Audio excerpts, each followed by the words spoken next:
Welcome back to Motors and Medicine.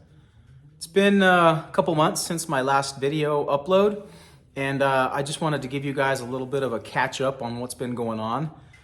Obviously, we're in winter, so during the winter time, I don't do a whole lot of filming because it's just cold outside and I just am not motivated to do so, but I thought it was appropriate that I make this video, primarily because the Bronco just very recently turned well past, or just past, I should say, 30,000 miles. So I wanted to give you an update on how it's been performing after 30,000 miles. Some good and some not so good. And then that way you guys who have Broncos or who are aspiring to get a Bronco will have that information and you can just kind of put it in your back pocket and see what you do with it. So let's start with the good.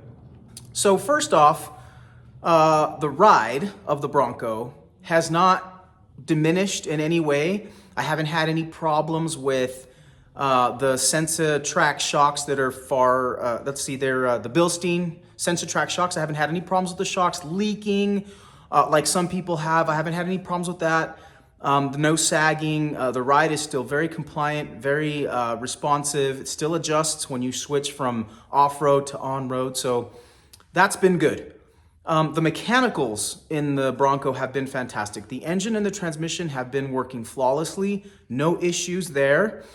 I read a report recently, actually last November of 24, I got a notification that they were going to continue the recall with a lot of these early Broncos for the valve stem problems. But my engine has not had that problem. Like I said, I'm pushing about 31,000 miles now and I haven't had any problems with the engine. It's been super strong, reliable. No leaks, no burning oil, nothing like that. So mechanically speaking, I'm very pleased with the engine and the transmission. All the other systems have been working well. The other good thing is that the performance of the Bronco has not changed at all as far as a loss in power or anything like that. Everything has been tip-top as I expect. And I've been pleased with the seals of all the windows and the top and all that. Usually after so many miles, you start to experience like wind noise or something like that change, but I haven't had any of that happen. The seals have been holding up really well, the weather stripping, if you will. And obviously the insulation that I added to the top of the Bronco, that foam, has helped keep the noise down, and that's been working great. Let's see.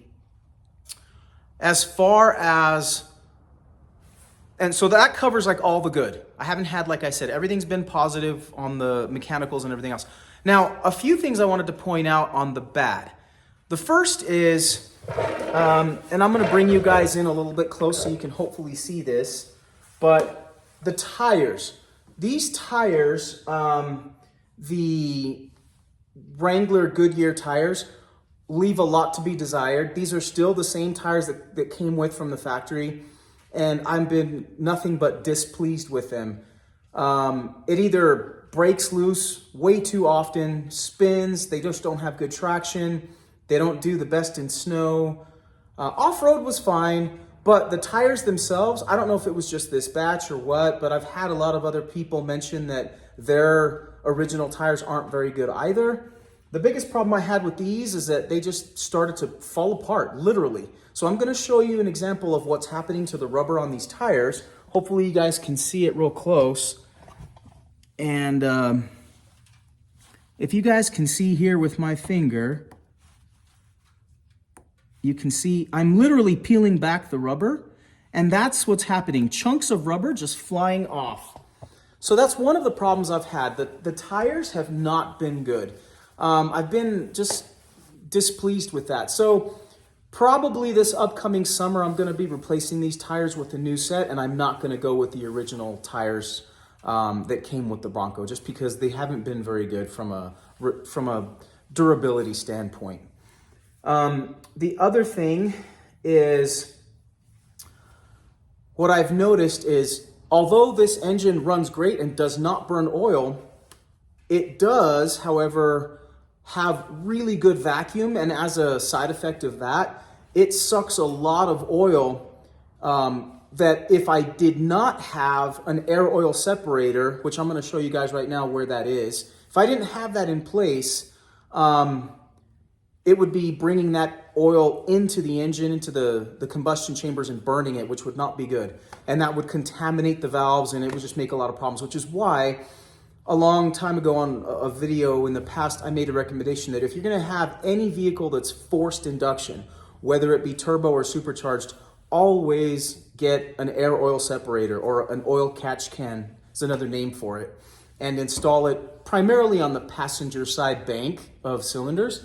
And that will help limit any oil that passes through the PVC system and gets sucked into the engine and just burned off and contaminate everything. So what I'm gonna do is move the camera over and show you guys what the can looks like, and then I'm gonna open it up and show you guys how much oil is in there. So we'll go to that point. Okay, so I repositioned the camera. You can see kind of into this side of the engine. This is the passenger side. Here's the catch can. This catch can is made by JLT. What I'm gonna do is just bring it up a little bit and unscrew it so that you guys can see what's inside.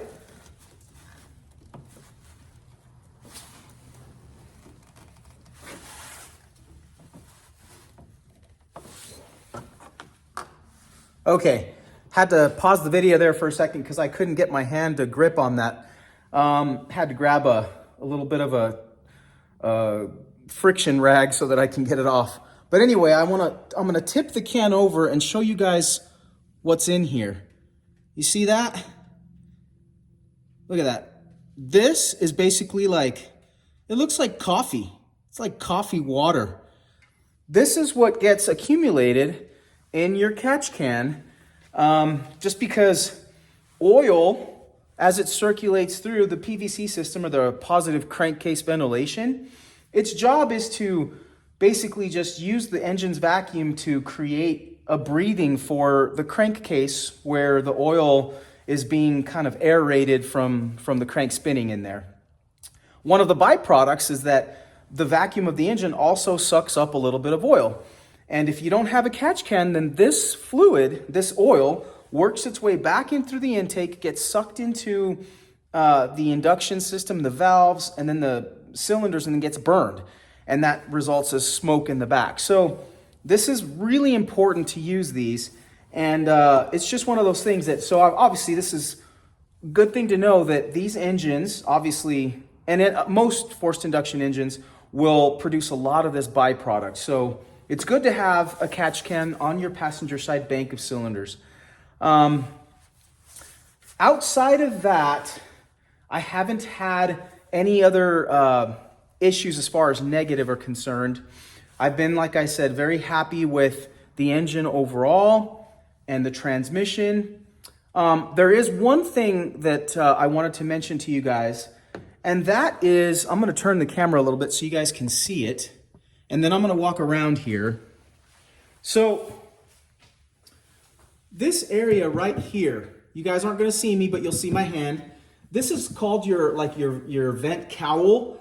And so this is just one huge piece of plastic that goes from the passenger all the way to the driver's side. Now this cowl has given me problems. The first problem is that the clips that hold the cowl down are very brittle from the factory. And I've had like 3 of them break. As a result of that, I had to try to fix a couple of screws to hold the cowl down. And then more recently, I had another clip break. But unfortunately, this clip here was much larger and I could not get a screw in there. So I actually had to cut a piece of like black plastic just to hold the cowl down. Now this looks absolutely terrible. And I'm going to try to figure out a better replacement for that. But just so you guys know, I'm coming back around. This black cowl, the clips that come with it, just at least on these early models of Bronco, didn't seem to work very well. I don't know if that problem was rectified with newer Broncos, but that's really the biggest issue from a quality standpoint, is just those clips were just absolute garbage. And they, like I said, I've broken, 3 of them have broken on me now, and I've had to fasten it down so that it doesn't pop up. The problem with that cowl popping up is it prevents the hood from opening because there's so little clearance between the back of the hood and that cowl. So when the clips broke and popped up, I literally couldn't open my hood past maybe 6 inches. Couldn't even get it up because of the cowl. So that's just something to note. If any of you have a Bronco that's maybe a year or two old, you might want to keep an eye on those cowl brackets, or clips, I should say.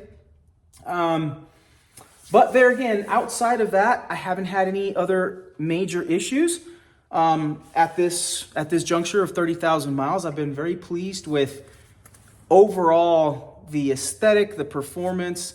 I've mentioned this in other videos, the modularity of this vehicle, being able to do just about anything, modify just about anything. It's just been great. And again, I've had great experiences both on road trips, off-road. And one final thing that I'll mention, and that is that I've noticed over the last 3 years or so that I've owned this. The mileage of the vehicle has remained stable since day one. And one thing I've noticed is that even with the added power and mods, as you guys know, these Broncos from the factory come stock with about 280 horsepower to the tires. So they're rated at 330, but at the tire it makes about 280. And then they're rated at about 410 pound-feet of torque. And at the tire, they make about 375 pound-feet of torque. So as you guys know, on a previous video, I had gone to the dynamometer, and this car, with all the mods that I did, put down 341 horsepower to the tire, which translates to about 420 at the crank. And it put down 460 pound-feet of torque to the tire, which translates to about 520 at the crank. So despite those improvements in power and torque, the mileage still remained about 17 miles per gallon, driving around the city and things like that. On the freeway, on road trips, I noticed that I could get about as good as 19 miles per gallon in eco mode. Now, I didn't really think that eco mode helped, but I tested it with and without eco mode, and eco mode helped by adding about 1 mile per gallon on road trips. So those of you who have been on a road trip or planning one, you may want to use the eco mode. I think it will actually help. That and keeping the speed of the Bronco just anywhere below 80. Once you cross the threshold of 80 miles an hour on a road trip, it seems that the mileage drops to about 17. But if you keep it under 80, it'll stay at like 19, sometimes even hover at 20 and then drop between 19 and 20. So I've been pretty pleased with that. I mean, I didn't buy this for the mileage. I bought it for a lot of other reasons, modularity being one, being able to off-road, and it's just an aesthetically pleasing machine. So hopefully that kind of answers a few questions of what's been going on with the Bronco, how it's been running, and where we're at now. It's got 31,000 miles. So I'm very pleased with the performance so far. The next time I do a mileage update is going to be when it hits 50,000 miles. Because I was trying to follow when the major service intervals take place, and one of them is at 30,000. So I took the Bronco in to my local Ford dealership, and they did a 30,000 mile service on it, and basically told me that it's in great shape. There's absolutely nothing other than the tires kind of being worn out a little bit. That's about it. Brakes are still holding up strong, and everything else, all the other systems are just as they were when they were new. So hopefully that gives you guys a little bit of information for those of you who are interested in buying a Bronco or already have one. But otherwise, that would do it for this video. On the next video, we're going to talk about some other things that I've got planned for this, and then we'll go from there. So this is Motors and Medicine signing off. Thank you for all your support. Have a good day.